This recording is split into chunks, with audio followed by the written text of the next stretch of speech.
Chers amis téléspectateurs, bonjour. Je vous apporte la parole du lundi que nous trouverons dans 2 Timothée 2, verset 22 à verset 26, où Dieu déclare: fuis les passions de la jeunesse et recherche la justice, la foi, l'amour, la paix avec ceux qui invoquent le Seigneur d'un cœur pur.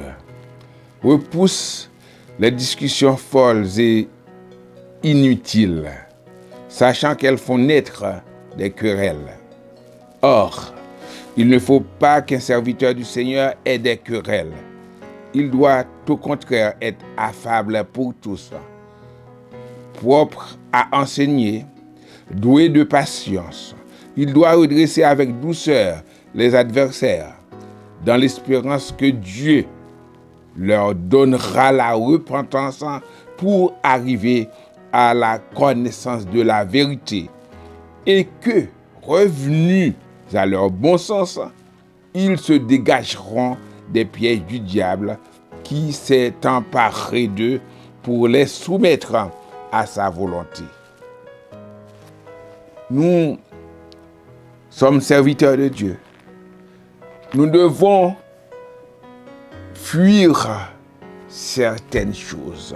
La Bible nous déclare de sortir du monde dans 2 Corinthiens 6. Sortez du milieu d'eux. Fuir les passions de la jeunesse. Souvent, même les vieux, les grands, on essaie de faire le jeunisme, d'être comme les jeunes, de s'habiller comme les jeunes, etc.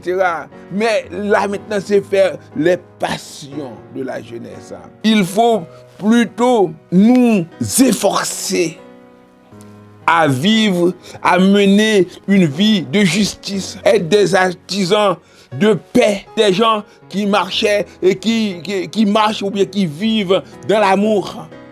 Les passions de la jeunesse.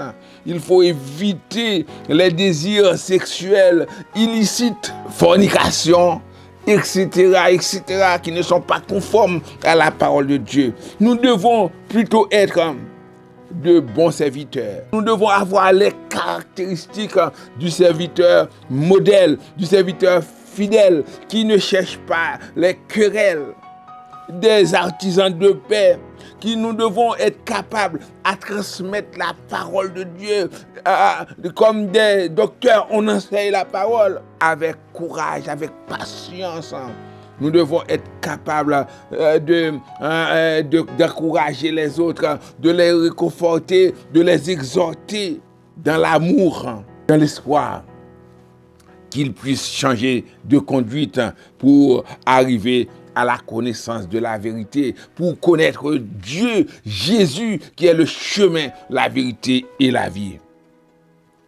Alors, nous devons nourrir, nous devons manifester les caractéristiques du serviteur de Dieu. Que Dieu vous bénisse.